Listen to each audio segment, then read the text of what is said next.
Rehefa malala rehetra amitombona aminareo ny fahasoavana sy ny fiadanana avy amin'Andriamanitra raintsika sy Jesosy Kristy tompontsika. Amen. Amin'ny fifaliana ry avy no hiara-panantsika rehetra natratra ity alahady 7 ny septambra 2022 ity. Alahady izay mbola hibanjinantsika trany an Jesosy Kristy amin'ny alalan'ny lohahevitra manao hoe miorena ao amin'ny tombo amin'ny batisa. Andeha isika ry havana idera sy hanome voninahitra an'Andriamanitra isika ka omany ao am-pelatananareo ny salamo 700 andiny voalohany hatramin'ny fahatelo, andiny faraka amin'ny telopolo hatramin'ny andiny roa amin'ny telopolo. Salamo 700 andiny voalohany hatramin'ny andiny fahatelo, andiny faraka amin'ny telopolo hatramin'ny andiny faharoa amin'ny telopolo orinan'izay mira faraka amin'ny fitopolo amin'ny zato andiny voalohany sy fahatelo. Andeha hitsangana isika ry havana. Andeha isika hiaraka hanandratra mafy ny feontsika miaraka amin'ny mpanao salamo ho fiderantsika an'Andriamanitra amin'ny anaran'i Jesosy manao hoe miderany Jehova fa tsara izy fa mandrakizay famondroana.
Bavaka isika ry havana.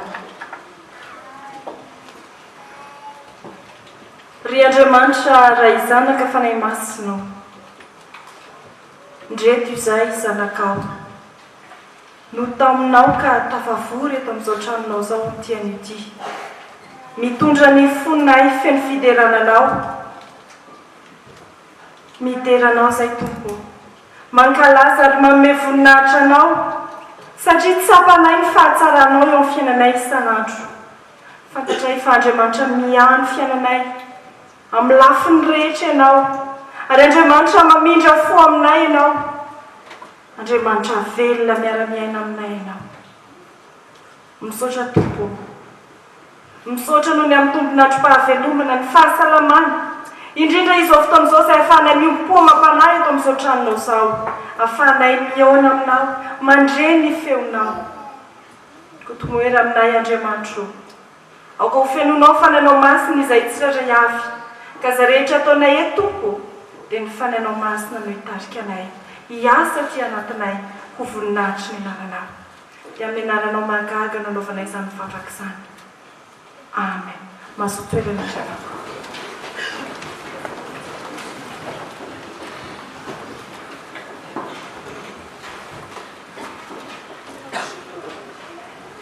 Izao no sitrapon'Andriamanitra izay tian'Andriamanitra iainantsika ry havana. Mifora ho an'i Jehovah ianareo, eny foray ny fonareo. Esory aminareo ny folentika rehetra sy ny fahavinirana sy ny fahatezerana sy ny fitabatabana sy ny fitenenan-dratsy ary ny limpo rehetra. Atolory ny tompo ny fonao ary aoka ny masonao ho faly mijery ny lalako. Izany ary ny sitrapon'ny tompo ry havana. Isika rehetra hiaraka maly manao hoe sambatra ny mahitsy lalana izay mandeha araka lalany Jehovah. Sambatra izay mitantrona teny vavolombelony ka mitady azy amin'ny fony rehetra. Amen.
Dia tsy afaka miambo marina eo anatrehany izany tenin'Andriamanitra izany. Samy efa nanota dia eo anatrehany isika ary tsy misy marina na dia iray azy. Ko andeha isika rehetra hanondrika ny lohantsika hiakeloka ary fona amin'Andriamanitra noho ny amin'ny fahotantsika. Aorianan'ny vavaka fifonana dia ny hira faharaika 7:700, andininy fahadimy sy ny andininy fahaenina no iraitsika. Hivavaka isika ry havana. Tompo, misaotra anao izay noho ny amin'ny sitraponao izay ambaranao aminay isan'andro. Manoloana n'izany sitraponao izany indrindra dia mahatsapa izay fa tsy mendrika eo anatrehanao. Tsaronay tokoa ny fahadisoanay ary taminao dia taminao no efa nanotanay. Mandrafo aminay Andriamanitra. Diovy amin'ny ranao izahay ary afao amin'ny fahalotonay sy ny faharatsianay. Izay tsiraray avy izao tompo dia samy te hanonona mangina eto anatrehanao izay tsaronay fa nanotanay teo anatrehanao.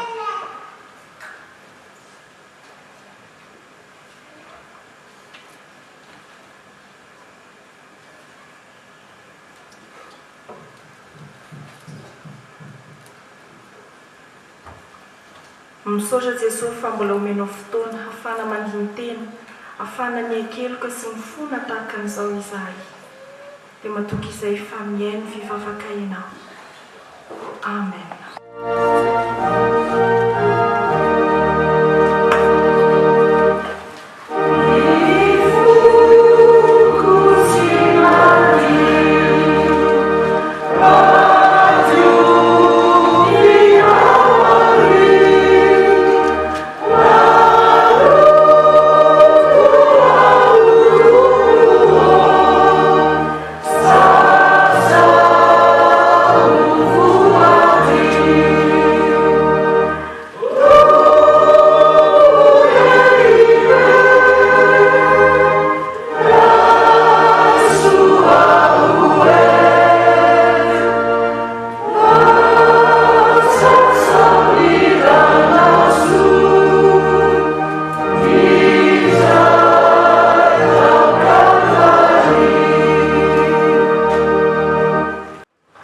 Andriamanitra ivavahantsika ry havana dia Andriamanitra fitiavana.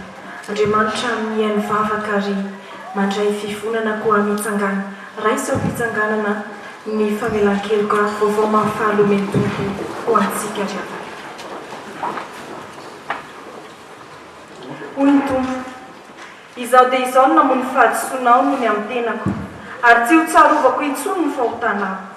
Fa handatsaka rano amin'izay mangetaheta aho, ary rika ho an'ny tany karakaina. Dia ho fafazako rano madio ianareo ka adio, ary omeko fo vaovao ianareo ho ambara ankehitriny. Fa voavelany elontsika amin'ny anaran'i Jesosy Kristy. Aleloia, sambatra ny olona izay voavelany elony sy voasorona ny fahotany. Sambatra ny olona izay tsy sainy Jehovah eloka, ary tsy misy fitaka ny fanahiny. Amen.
Mino an'Andriamanitra tsy toa aho izay mpanao ny lanitra sy ny tany. Andriamanitra dia fanahy, Andriamanitra dia fitiavana, Andriamanitra dia manjakatra ampitaloha indrindra ka ho mandrakizay. Andriamanitra dia mampiseho ny fitiavany antsika, fa fony mbola mpanota isika dia maty hamonjy antsika Kristy. Mino an'i Jesosy Kristy zanalahy tokony atontsika aho, tonga izy hitazy sy hamonjy ny very, izy ny lalana sy fahamarinana ary fiainana. Izy dia tsy miova ho maso izay ny ho ary mandrakizay. Mino ny fanahy masina, izy manambara ny fanahintsika, fa zanak'Andriamanitra isika. Fanadray ihany no avabatisantsika rehetra ho tena iray. Ny fandresena izay eto mandresy izao tontolo izao dia ny fontsika. Tompo, ampitombony ny fononay. Amen. Mahasoa toerana ry afako. Dia tonga eo amin'ny filazana ny raharahany fiangonana isika. Mamoaza vao miendrika ny fidebahana, fa tsy hisy famborahana ho an'ireo izay tsy mety miova. Ny famonjena ny tsy lovy ka ny anaran-dray be no entina iare. Jereo ity famaty, efa dia mitrakitraky anaisitra izay tsy manoha. Lay batisa ao amin'ny tompo eo ihany no hamono, ny fanao ho aminy tsara izy anie ka nanambara. Fa ho mantsompotra ny vary ho an'ireo mandavorary asa tsara sady soa. Fa ny kofa sy mololo samy hodorana daholo. Dia leto ara ny asa tsara omen'ny tompo antsika. Tompontsika amin'ny raha avy any ivelany, izany avy amin'ny paroisse internationale efitsika amin'ny Mandoaly. Fa izay mampahatsiahy anareo fa mifampivavahana atao amin'ny teny anglisy izay karakaran'ny fitandremana paroisse internationale efitsika amin'ny Mandoaly isaky ny alahady faran'ny volana dia ho tanterahana ny fahenina amin'ny roapolon'ny volana septambra ho avy izao manomboka amin'ny 7 ora ka hatramin'ny 7 ora sy 5 maraina ao amin'ny paroisse any Alisy ny fandraisana ny fanasan'ny tompo. Avy amin'ny Tranombato Anjanahary Martiora sampana vokivoky manga. Ho fampitosana filazantsara nosy Madagasikara sy ho fanohanana maimaimpoana ny sekoly efitsika Marapara Lahandre Mazoto amin'ny tetikasa cantine scolaire izay mikarakara dia mikarakara izay fiderana fanohanana goavambe irano amin'ny Antokopira hosana Ambojatovo fitiavana ny fahelina amin'ny roapolo ny volana septambra ho avy izao manomboka amin'ny roa raha sasany tolakandro ao amin'ny FJKM Antany Mena Atsinanana. Tsy hisy vidim-pidirana fa valopy fanasana no zarana maimaimpona amin'izany dia nandefa valopy anankifolo izy voaty amintsika. Avy amin'ny Institut Supérieur Protestant Paul Minot.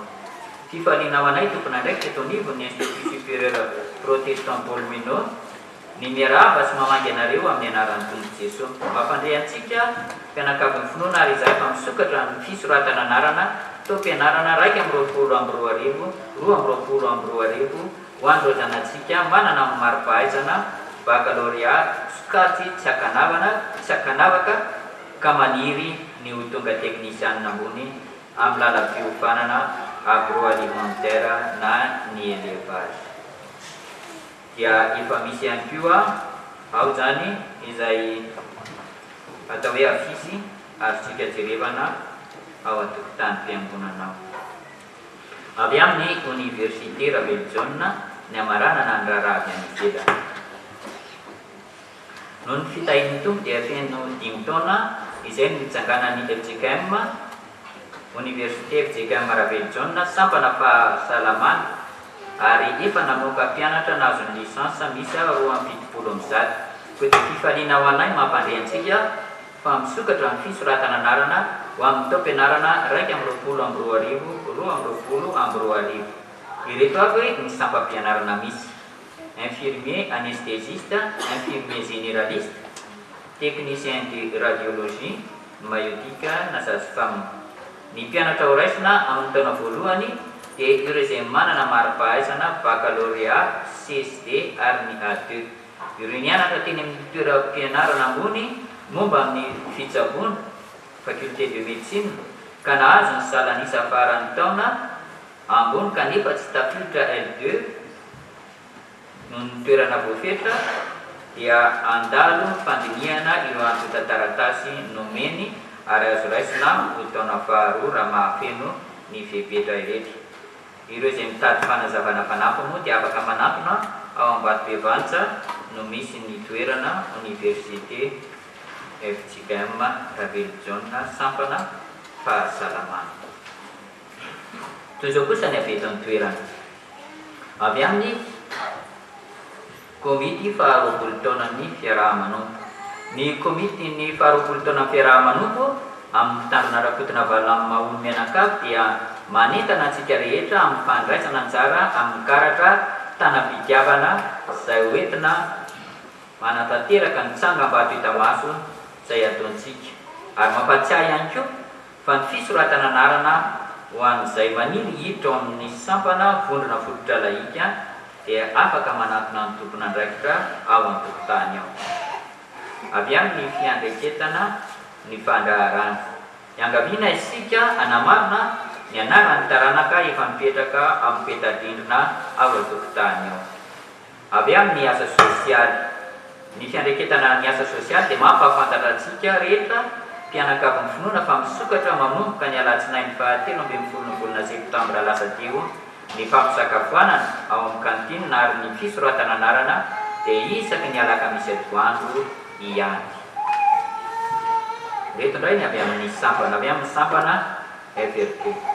Noho ny fankalazana amin'ny 70 taona ny orenany ny sampana FRK dia manasa ny mpianakavy ny finoana tsy ankanavaka eto amin'ny FJKM Ambotantely hiara iombavaka aminy ny alahady 9 volana septambra ho avy izao manomboka amin'ny 10 raha maraina.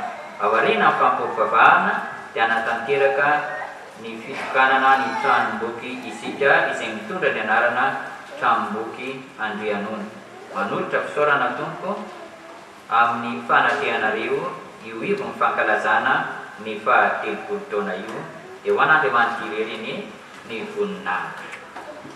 Avy amin'ny sampana sekoly alahady, ny sampana sekoly alahady ny birao dia mampandray antsika fa efa nanomboka androany ny sekoly alahady tamin'ny 8 raha maraina teo. Koa dia entanina isika ray aman-dreny mba samy andefa ny zanantsika hianatra ao amin'ny sampana sekoly alahady. Antsoina ihany koa ireo rehetra maniry hiditra ho mpampianatra sekoly alahady ka efa mpandray mifanasany tompo mba ho tonga amin'izao fanombohan'ny sekoly alahady zao ka anatona ny tompona andraikitra. Mbola mahakasika an'izay sampana sekoly alahady zay dia fifaliana ho anay sampana sekoly alahady no mampapantatra antsika kristianina mpiara-miombavaka sy ny sampana rehetra eto amin'ny efitsika Ambohidrantely fa efa mivoaka ny tapakila sy fanasana amin'ilay hetsika goavana karakarainay ho fankalazana fa 530 taona ny joron'ny sampana.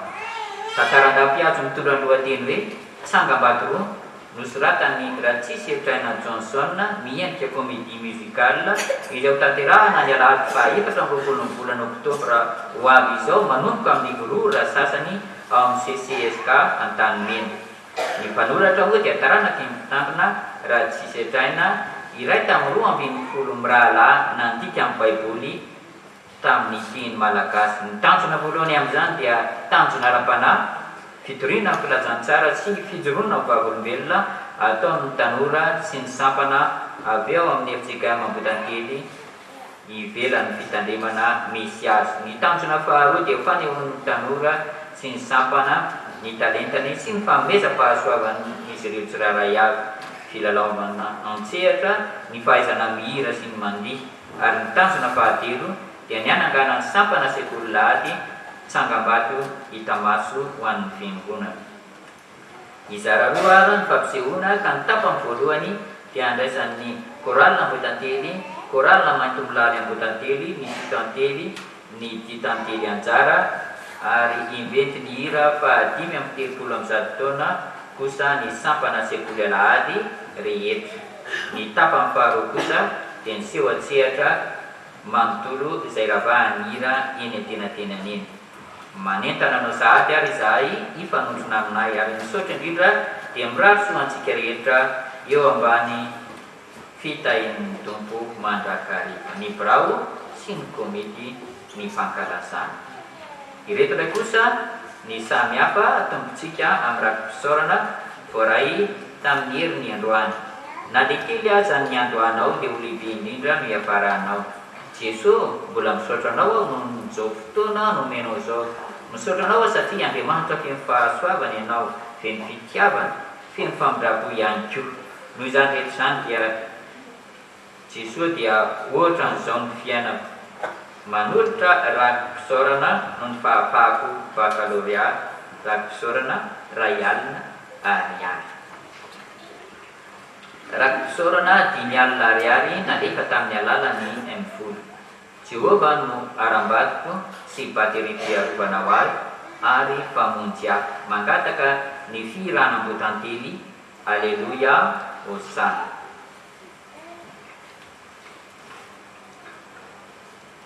Trano fiarena no avy amin'ny ray fa mivady eny kosa dia avy amin'ny Jehovah. Tokantrano iray nahatsapa ny fitiavan'Andriamanitra sy ny fitahiny matetika ka nahatratrarany izao andro anio izao dia ny 27 ny volana septambra 2022 feno 27 taona anio ny orenany fanambadianay ny ainanay tao amin'ny mamy fatao ihany koa ny sedra sy nandao anay ny tompo. Misaotra anao izay tompo malalo, anompo anao hatrany izahay sy ny ankonanay. Manolotra rakim-pisaorana ray hetsy ariary ho an'ny Tsangam-bato fankalazana fa 20 taona ny fiaraha-manompo ary mangataka vavaka. Misaora ny Jehovah ry fanahy fa azy rehetra tao anatiko misaora ny anarany masiny. Manolotra rakim-pisaorana ray hetsy ariary noho izaho tafiditra ny asa ary atolotra ho an'ny sampana zanatsampana Fiotantely. Anefa mivoatiko amin'ny Jehovah fa efa niaino ahy manolotra rakim-pisaorana 2 alina ariary ary mangataka ny hira fihirana Ambohidrantely fa 330 aza matahotra. Amararana ny rakim-pisaorana Andriamanitra ray zanaka fanahy, misaotra anao noho ny fitahinao ka nahatratralako ny fahavalany 70 taona ka hoanao ihany ny voninahitra. Manolotra rakim-pisaorana 2 alina ariary. Amaranana ny raharahan'ny fiangonana dia filazana manjo.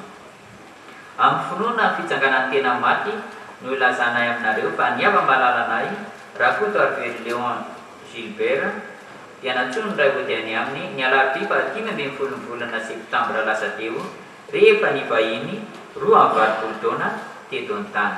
Hoy ny zanany Rakoto Arvelo Hervé Joao, ny ray tapo aminy Rakoto Arvelo Gaston Gilbert sy ny zanaka aman-jaka.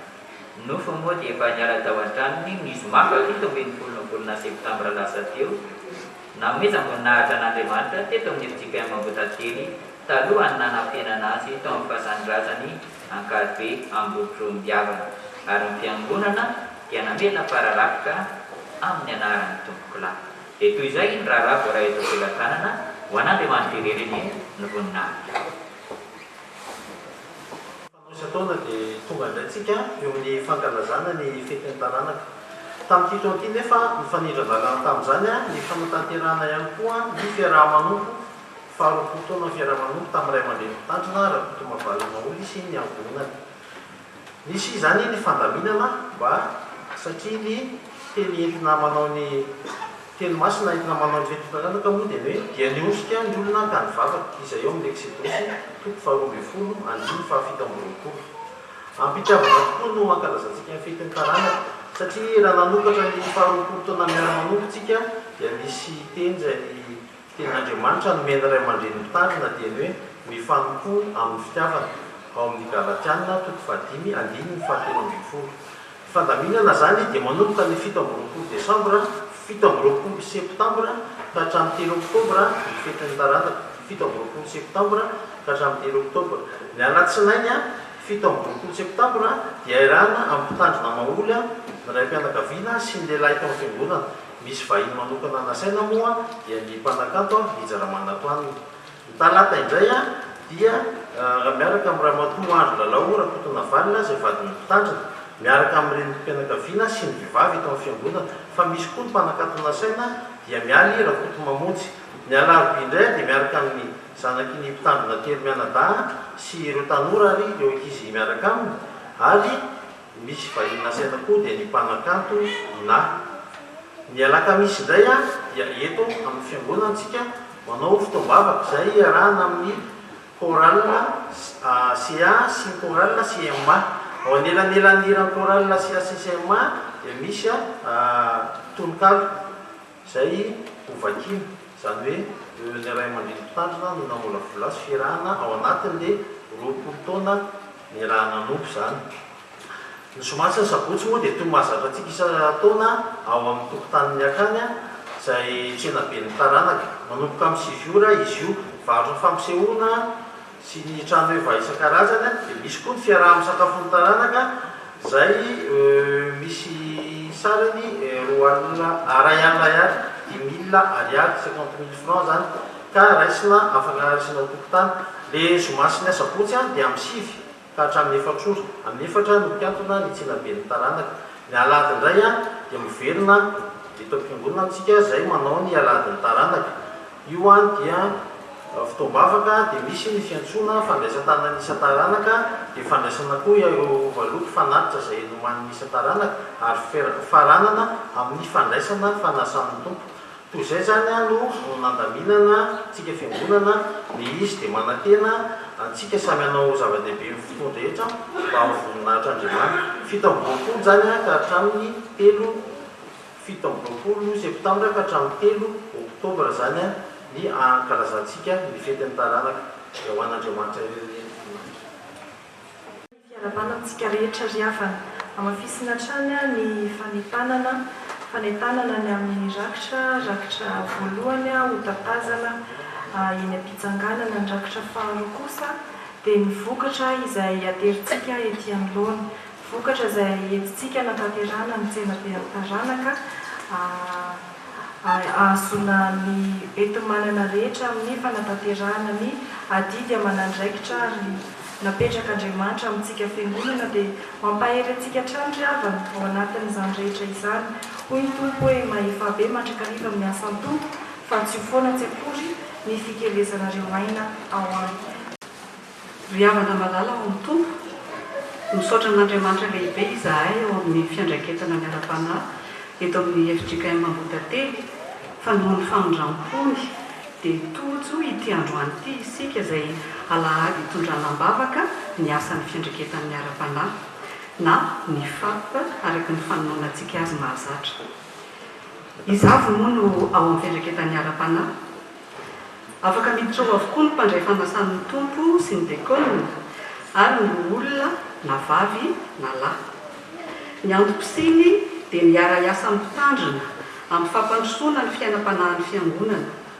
Maro ny asa sahaniny amin'izany, ao ny fandrafetana ireo fandaharana amin'ny fotoan-dehibe isan-karazany toy ny alahadin'ny mpitandrina, ny herinandro masina, ny alim-bavaka, ny herinandro ny fanahy masina, ny andro fiakarana ary ny fetin'ny taranaka. Na koa amin'ny fotoana manokana rehefa misy ny fankalazana ny jobilina mpitandrina na mpanompon'Andriamanitra samihafa. Noho ny fandaminana tanatin'ny fihiboana dia mandrafitra ny programa isan'alahady ihany koa ny fiandreketan'ny ara-panahy. Zava-dehibe ho an'ny aim-panahy mandritra ny fitaovam-pivavahana ny zava-maneno koa dia miara-miasa amin'ny mpitendry izahay ny amin'izany. Anjarana ihany koa ny manendry ireo diakonina ho mpianika tekomenina isan'andiany ary mandamina ny fisindana mialohan'ny fandraisana azy ireo. Ny fandrindrana ny vakiteny amin'ny fandraisana dia andraikitra ihany koa ary miara-miasa amin'ny sampana fifoazana ny fikambanan'ny ray aman-dreny kristianina ary ny fiandreketana ny asa sosialy izahay amin'ny fitaovam-pivavahana ho an'ny ololohany fiangonana isaky ny zoma hariva. Ny fomba fiasa manana fotoam-pivoriana isaky ny zoma faran'ny volana izahay izay hoezahana verina rehefa ny ato no miamehana ara-pahasalamana. Arak'izay azo atao dia iaraha mandinika sy iaraha manapaka ny asa rehetra ary zarazaraina ny andraikitra araka ny teny ny soratra masina ao amin'ny Korotianina voalohany toko 12 andiny 7 sy ao amin'ny Filipianina toko 2 andiny 13 araka ny dika teny ombodana eto Madagasikara manao hoe: ianareo rehetra no tenan'i Kristy. Ianareo tsirairay kosa dia anisany io tenan'io araka ny anjaranareo avy, satria miasa ao anatinareo hatrany Andriamanitra tonga aminareo ikasa sy ahatateraka izay mifanaraka amin'ny safidipony. Etona izahay dia makasitraka ny mpitandrina sy ny vadina, ny birao mpiangonana sy ny fiandraketana rehetra, ny dekonina, ny loholona, ny sampana velona rehetra eto amin'ny fiangonana ary ny fiangonana manontolo tamin'ny fiaraha-miasa ho voninahitr'Andriamanitra tompony asa ary mbola mangata-bavaka sy manantena fifanohanana ary fiaraha-manompo hatrany hanatokosana amin'ny fifankatiavana, fifaliana ary indrindra fanetretena eo anoloany ny fahalebiazan'Andriamanitra. Dia ho azy irery ihany ene ny voninahitra. Amen. Misaotra anao izahay Andriamanitra fa Andriamanitra miantso anay ianao ka manome ny zara-fanompoana izay ahafahanay mifandray aminao isan'andro, ahafahanay ihany koa manome valim-pitio anao ny amin'ny famonjena izay efa nitanterahanao anay, ahafahanay ihany koa Tompo mitombo amin'ny ara-panahy, mitombo amin'ny fiainam-panahy, mitombo amin'ny fahalalana tsaranao, hanananay finoana velona miendrika anao Andriamanitra. Dia mivavaka izay Tompo ho an'ireo mpanomponao ireo efa novidinao hanatanteraka izany asa izany eto amin'izao fiangonana izao. Tafioery hatrany izy ireo ary aoka ny fanenao masina no omeno azy ka izay asa rehetra tanterahany Tompo dia ianao Jesosy Kristy mihitsy no hanolo-tsaina azy, hitantana azy, hiaro azy amin'ny ratsy rehetra ianao ahafahany manatanteraka izy rehetra sitraponao. Dia mivavaka ihany koa izay Tompo ho an'ny fiangonana mba tena handray tsara izay rehetra ambary ka hitombo ihany koa amin'izany fiainam-panahy izany, tsy ny aty am-piangonana ihany fa na ny any amin'ny tokantrano tsirairay avy dia mba samy hanao zava-dehibe ny amin'ny aim-panahy izany. Dia misaotra indrindra Tompo fa miainana ianao amin'ny anaran'i Jesosy. Amen.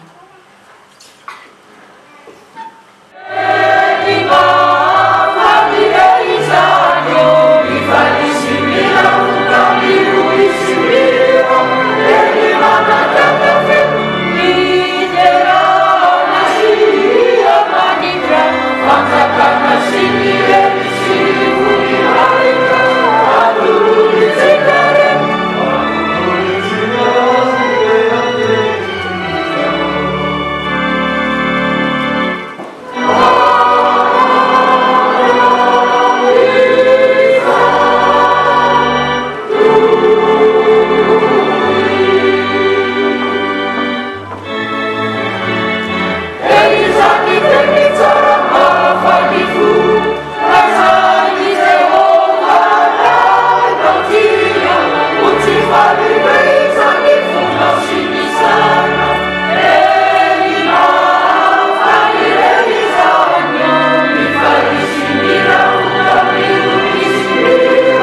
fitahinao izay arotsakao isan'andro amin'ny fiainanay ka nahafahanay manolotra ho an'ny fanatanterahana ny asanao.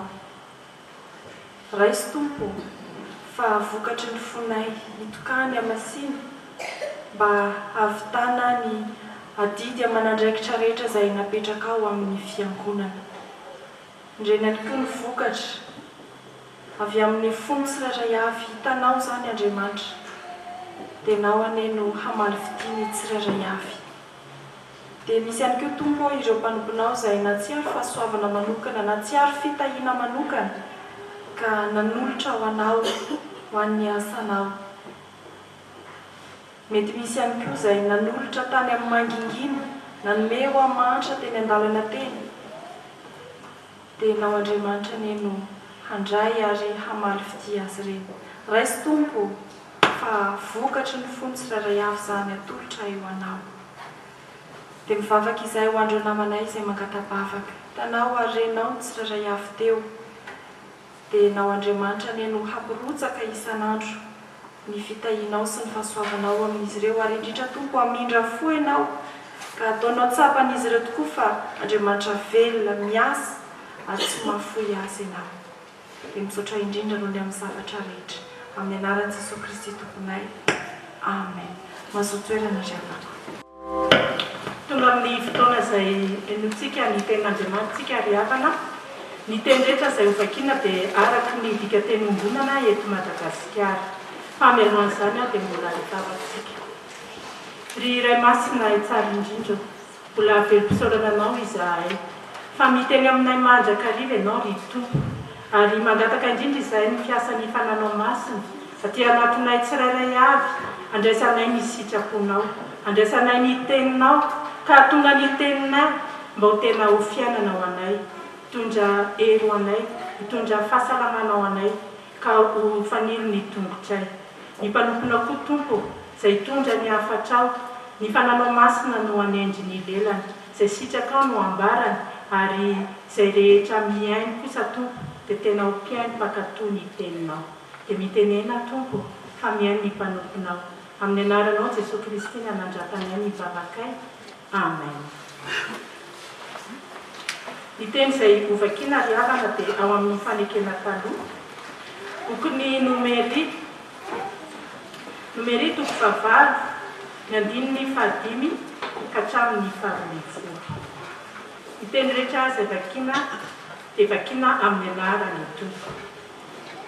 Hoy ny tompo tamin'ny Mosesy, avy ao amin'ny Israelita hafa ny Levita dia diovy izy. Izao ny ataonao anadiovana azy, fa fahazo rano fanadiovana izy, asaovy arata ny tenany iray manontolo ary aoka hosasany ny fitafiana dia adio izy. Asaovy maka vatotrombola iray mba mifanatitra momba azy izy dia lafarinina voatoto tsara sy voaharo menaka ary aka vatotrombola iray kosa ianao hosorona fanalana ny ota. Vorio ny fiangonan'ny Israelita rehetra dia asainao makeo alohan'ny tranonay fionana ny Levita. Eto anatrehako tompo ireo Levita ary ametra-tanana aminy kosa ny Israelita. Anolotra ny Levita eo anatrehaka Arona ho toy ny fanatitra ahevaeva mba hanao ny asa fanompoana. Dia ametra-tanana amin'ny lohan'ny vatotrombola roa ny Levita, ka ny iray ataonao sorona fanalana ny ota ary ny iray ho sorona dorana manontolo ho tompo alohan'ny anaovana amin'ny Levita ny fomba fivavahana famelan-kely.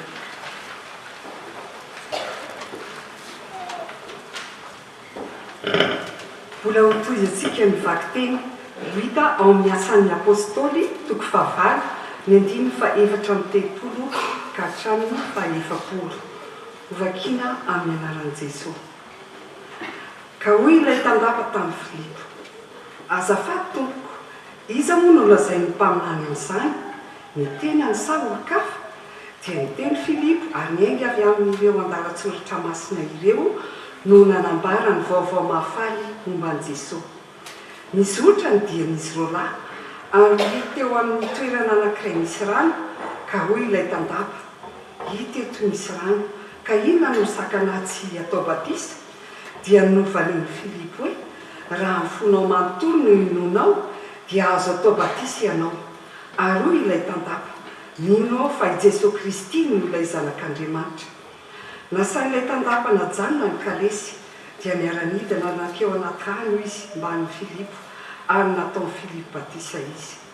No nitafakatra avy tao anaty rano izy roa lahy dia nety ny fanahy ny tompo niala teo Filipo. Tsy nahita azy intsony ilay tandapa nefa nanohy diny tamin'ny Gafalina. Ay ody tao azoty Filipo ary nitory ny vaovao mafaly tamin'ny tanàna rehetra nolalofany mandra-pahatonga ny tany Kesary. Vakitsika eo am-pitsanganana ny Matthieu 7:15 hatramin'ny 21. Tamin'izay dia nirohatra nakany amin'ny Joany ny olona avy any Jerosalema sy avy any Jodia lavalo mbany faritany rehetra amoron'ny olony Jordany ary nielikeloka izy ireo ka dia nataony Joany Batisa tao Jordany.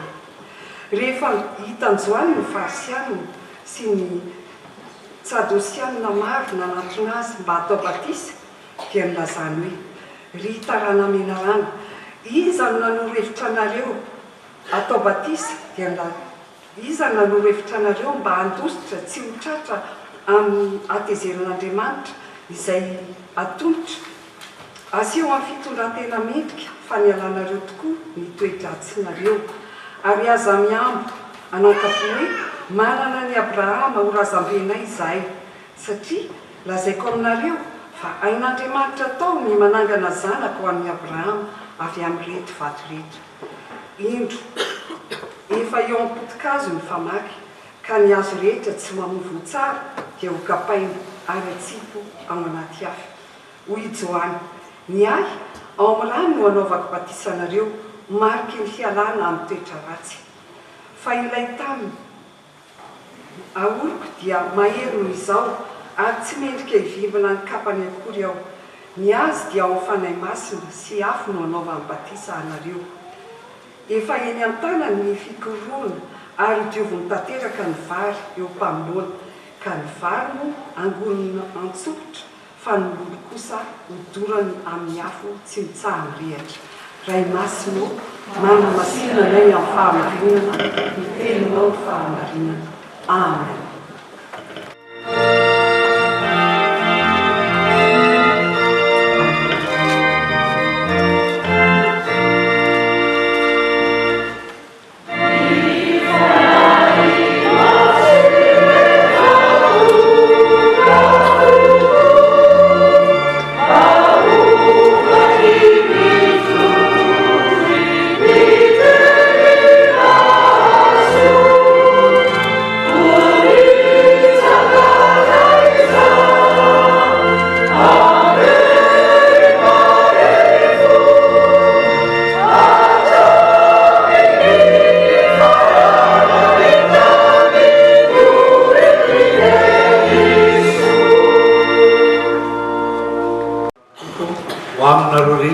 Fahasoavana sy ny fiadanana avy amin'Andriamanitra ray sy Jesosy Kristy tompo.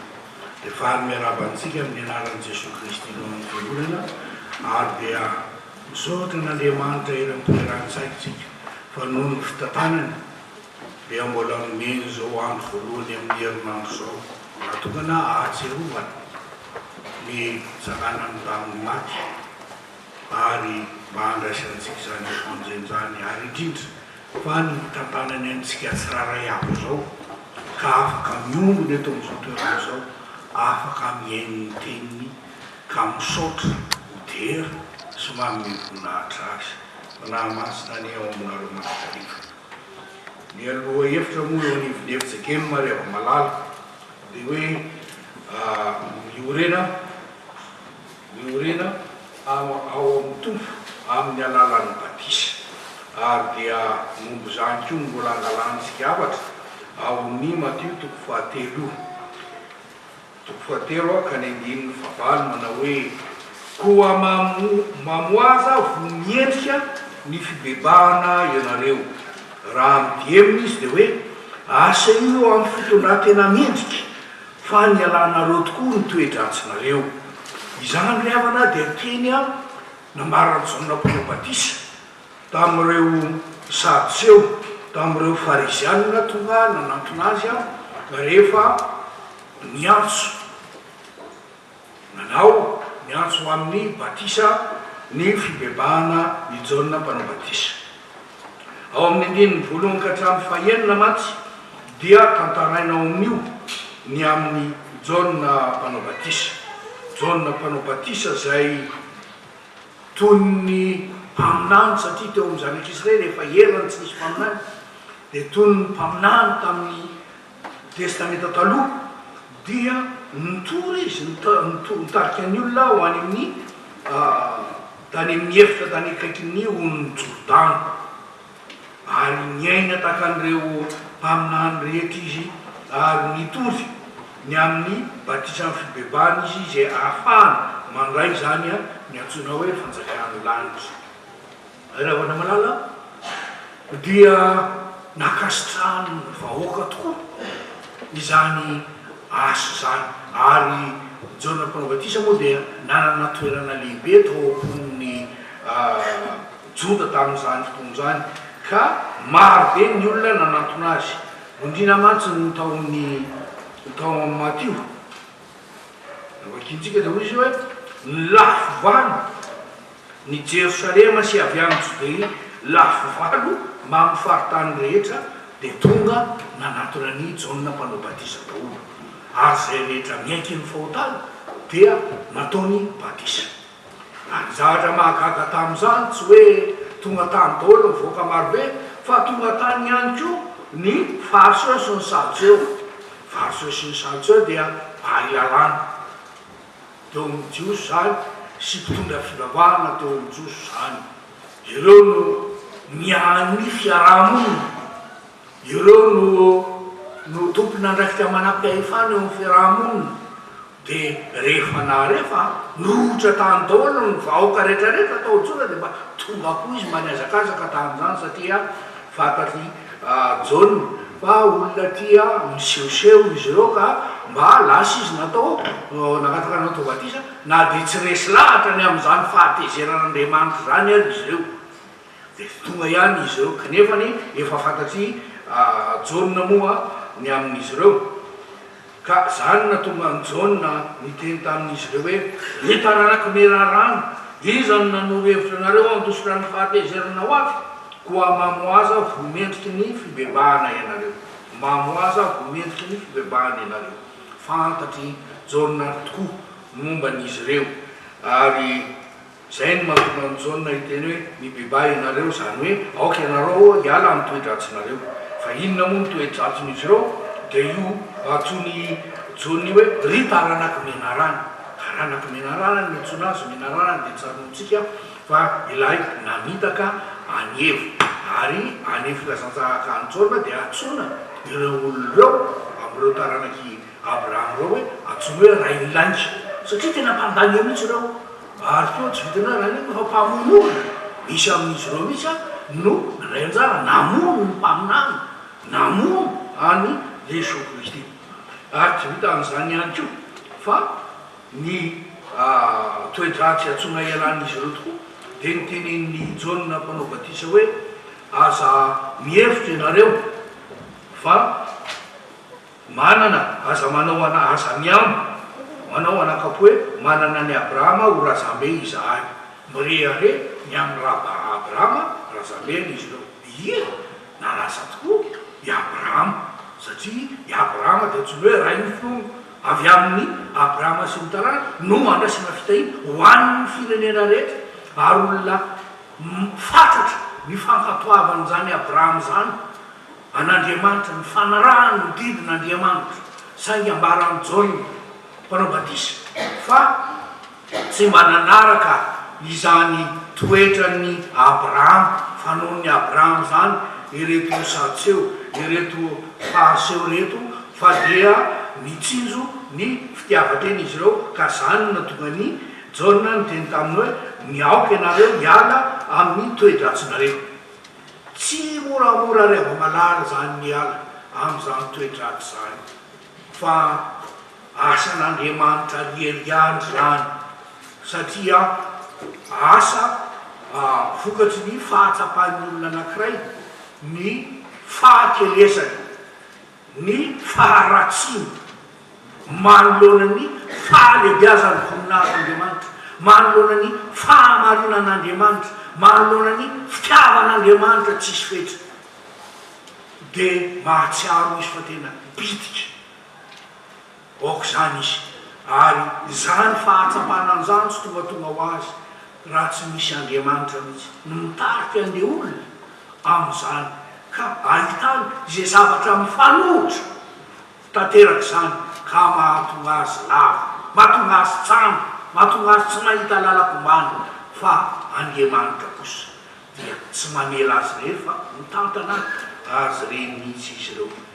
Zany tokoa moa no niseho tamin'ny Paoly apôstôly tamin'ireo mpaminany maro isan-karazan'ireo ry ava-malala, ary ny olona izay niara tamin'izany toe-dratsy zany dia nahatsapa tokoa izy fa tsy vitan'ny herin'ny maha-olombelona izany fiarana amin'izany toe-dratsy zany raha tsy ao tokoa ny fanahy masina araka izay dinenina teto fa momba an'izay. Hita taratra tokoa zany ny ava-malala ao amin'ny asan'ny apôstôly toko favalo zay novakintsika teo, izay mampiseho miariary fa rehefa miala amin'ny toe-dratsy ny olona zay miaraka amin'Andriamanitra dia mampiseho amin'ny fomba hita maso ny fitondran-tena mendrika. Tsy vitany fotsiny hoe miteny fotsiny eny ny olona hoe miaky ny fahotapa fa tsy maintsy amin'ny fitondran-tenany zany. Ny fifoazana ry ava-malala araka amin'ny fandinihan'ny mpanao misiology dia ny fifoazana no tena mampiasa io teny Jaona mpanao batisa io. Rehefa mampianatra ny fifoazana dia efa misy lesona aseho, tsy miova mihitsy ny lesona, tsy mandeha amin'ny dinana lesona manaraka raha tsy teo amin'ilay olona mihitsy ny fiovana eo amin'ny fitondran-tenany mifanaraka amin'ny tenin'Andriamanitra. Zany mahatonga ny amin'ny fifoazana rehefa tena mandeha amin'ny lalam-pahamarena tokoa izy tena manana hery tena herim-panahy tokoa manana amin'ny izay foron'izay. Tahaka zany tokoa moa zany no angatana amintsika rehetra koa hita ao amin'ny lehilahy ao amin'ny asan'ny apôstôly zany. Lehilahy tsy izy akory fa karazana ministra ny mpanjakavavy tany Etiopia izay tonga nivavaka tany Jerosalema, namaky ny boky Isaia, hita ao fa tena mangetaheta izy ka na tsisy mpampianatra izy tonga dia efa manomboka mianatra izy ary Andriamanitra kosa nefany dia maniraka olona, maniraka ny Filipo izy mba hanantona an'izany lehilahy zany ary toa mba ampitony izany etaeta mafy ao anatin'izany amin'ny fitiavana ny tenin'Andriamanitra ary nahazon'izany izy, azon'izany nahatsapa ny fitiavan'i Jesosy izy rehefa nazava amin'ny Filipo zany ka nahatonga azy nangataka hoe atao batisa ao. Zany no toetran'ny olona ry ava-malala rehefa resy lahatra ny amin'ny Jesosy Kristy dia ny tenany mihitsy no mangataka atao batisa. Ry havana malala ao amin'ny tompo izao fiarahamonitsika rehetra zao ry ava-malala dia mila tokoa izany fampisehoana ny fitondran-tena mendrika vokatry ny fibebahana, vokatry ny fialana amin'ny ratsy fanao, fanovana amin'ny toetra tsy mendrika na koa hoe fiverenana tsy misy fepetra amin'Andriamanitra. Zay ny tena eo, fiverenana tsy misy fepetra amin'Andriamanitra ary tsy misy afa-tsy amin'ny fankataovana ny tenin'Andriamanitra ry ava-malala izany. I Jaona ry ava-malala dia anisan'ny nampiseho izany ary hitantsika fa mahery vaika tsy azo toerina ny fitoriana izay nataon'ny Jaona mpanao batisa satria ny anazy tena miorona ao amin'ny Jesosy Kristy izay nambarana fa izy mpialoha ary Jesosy Kristy dia ho avy hanao batisa amin'ny fanahy masina sy amin'ny hafa. Ary mbola maro nyjany ry havana manakitiny androany rehefa hitenin'ny soratra masina io ry havana no hivelomantsika io ry ava-malala dia tsy misy mahatotra io. Ravana malala tsy mora akory izany fiarahamonina tamin'ny andro ny jaona mpanao batisa izany satria ny manam-pahefana eo amin'ny fiarahamonina no tsy maintsy ho tenenina, ny manam-pahefana eo amin'ny fiarahamonina no tsy maintsy anarina, kanefa tsy maintsy manao aleo fiangonana dia manatanteraka izany, izany no mahampaminany azy, manatanteraka izany izy angehitriny ary rehefa tsy hanao tahaka izany ny fiangonana dia efa tsy manatanteraka intsony izy ny asa izay ampanirahan'i Jesosy Kristy azy rehefa malala. Eny mitondra fahoriana mampitondra fahoriana ny fiangonana izany, kanefa tsy maintsy atao izany rehefa malala satria tahaka an'izao mefara amin'ny fahafatesana, amin'ny faninjena, amin'ny fampijaliana foana izany zavatra izany, kanefa mampiharihary mandrakarivo izany ilay voninahitry'Andriamanitra, mampiharihary mandrakarivo izany ilay fitiavan'Andriamanitra, mampiharihary mandrakarivo izany ilay fahamarinan'Andriamanitra fa tsy tian'izao tontolo izao izany tenin'Andriamanitra tiana hoentiny izany, kanefa ianao izany matsona hamo izany voamendrika izany amin'ny alalan'ny fibebahana. Io moa rehefa malala sahalan'ny tsy tian'ny olona raha vao resaka fibebahana satria tsy tian'ny olona tokoa io zavatra io satria mavily lalana azy makany amin'ny tompo ka mamahana foana ny olona fa ny olona tena efa homanin'Andriamanitra ao amin'ny hanaraka azy dia ahita fifaliana sy fiadanana izy tahaka an'izay hitan'ilay tandapa etiopiana satria rehefa natao batisa izy dia anao zao soratra masina feno fifaliana izy, tsy nahita tsony nataony fanamasina, tsy nahita tsony izy amin'ny Filipo fa lasa izy nandeha amin'ny mpifaliana izy ary fantaritsika ny zavatra lehibe vitan'izany fitondran-tena mendrika izany dia tsy inona fa ny fitondrana ny vaovao mahafaly Jesosy Kristy taty Afrika. Anisan'ny tena nandray izany vaovao mahafaly taty Afrika izany isika rehefa izany koa nandrasana amintsika vitsy le fitondran-tena mendrika izay mandany ny vola-pananana rehetra amin'ny fitorinan'ny filazantsara. Rehavana malala ho ny tontolo dia ho an'izany Andriamanitra raha izanaka ary fanamasiny rehetra izany ny tena, ny laza ary ny voninahitra fa izy ny ampahita ao fonao ny fahalebiazan'ny fitiavany sy ny fahamarina ary ny eny sy ny fahatsapanao, ny fahakelezanao sy ny fahatenao ka ny anjara tonao amin'izany dia ny manaiky fotsiny ny eny anaraka ny sisa rehetra ny tompo no manompo mantoaty mahatanteraka ny fitondrananao ratovaonao amin'izany fahafahana faratapon'izany mba arazanao mitondra ny mba mahafaly Jesosy Kristy amin'ny asa. Amen. Ivavaka isika.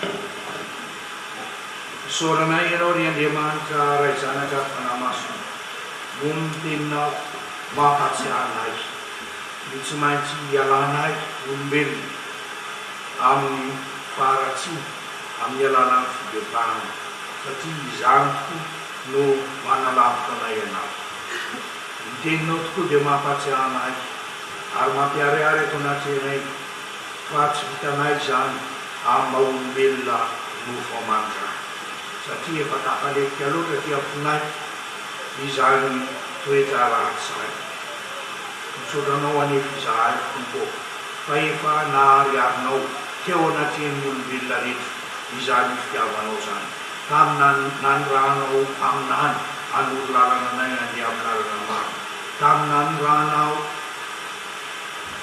hiraka maro samihafa ary tamin'ny nanirahanao ny zanakao lavitra dia Jesosy Kristy ilay zanaka laza tianao kanefa raha izay mahatona anay ahitanay ny lalana maro makany aminao dia fonao izany fotranao izay no izany fitiavana lehibe asehonay asehonao amin'ny olombelona izany ary moantsy ny zanakao ary tsy nahafonyainy teo amboniny hazo fijaliana mba hitondra ny fahotanay olombelona rehetra tompo tsy misy afa-tsy ny fananao masina miasa ty anatinay tsiraray ahy no ahafahanay manosika ny lohanay eo anatin'izany fahamarinanao sy ny fitiavanao ary voninahitao izany mba hahatonganay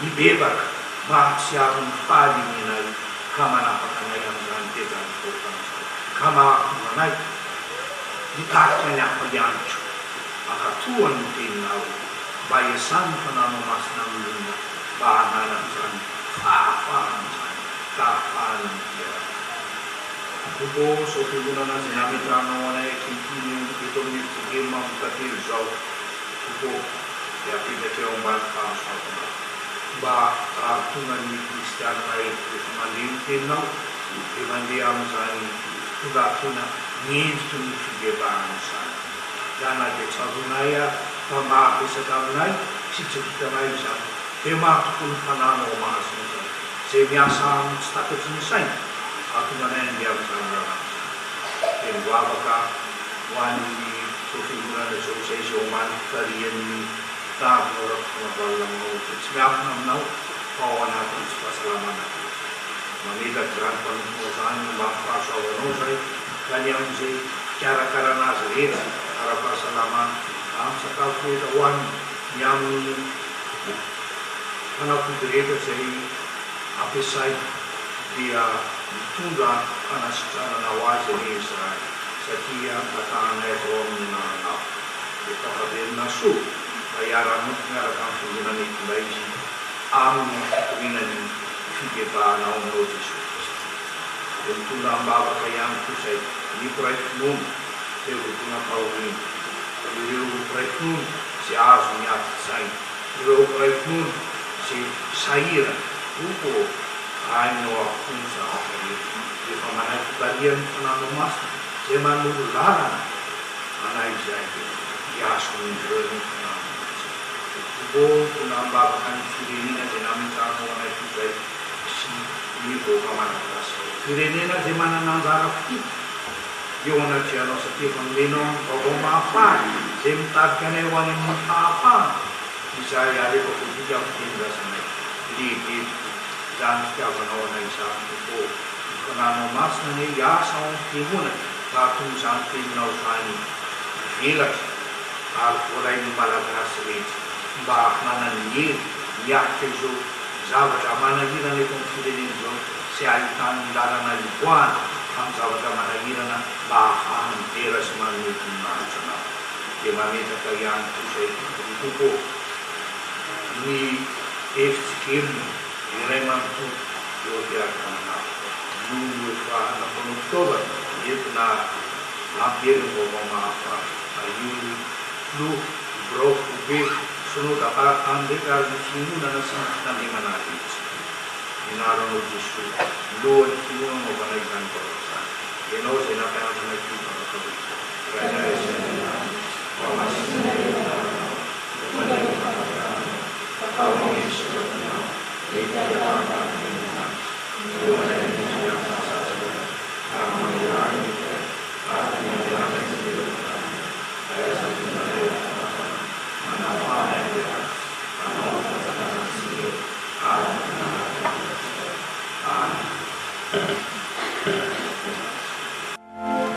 Sotran'Andriamanitra isika riava nafana tanteraka ity fotoana ity tamin'ity alahady fa 20 septembra ity hamarana fotoana isika ka ataontsika ho fitsanganana ny antema fahadimy eo atolotry ny iray aman-dreny mpitandrina izay mitondra ny afatra Andriamanitra ao antsika ny sotra hitsangana isika riava Amen.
Alleluia, alleluia, amen.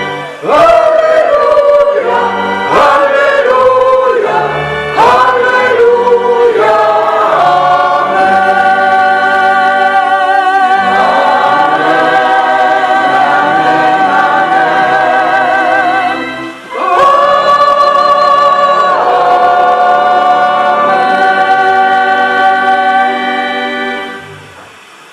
izao no afatra ho an'izay rehetra voavana andray ny tena sy ny rano tompo. Ianareo ny fahazavany zao tontolo zao, tsy azo afenina izay tanàna miolona eo an-tampitelom-bohitra. Ao fa zava eo mason'ny olona toy izany koa ny fahazavanareo, mba ahitany ny asa soa ataonareo ka hankalazany ny rainareo izay any an-danitra. Mitateraka amintsika rehetra ny zotsodrano izay tononona amin'ny anarany tompo izao. Hita ianareo any ny tompo ka miaro anareo, mampamirapiratra ny tavany aminareo any ny tompo ka mamindra-po aminareo, manandratra ny tavany aminareo any ny tompo ka manome anareo ny fiatanana. Amen. Petratsika amin'ny vavaka.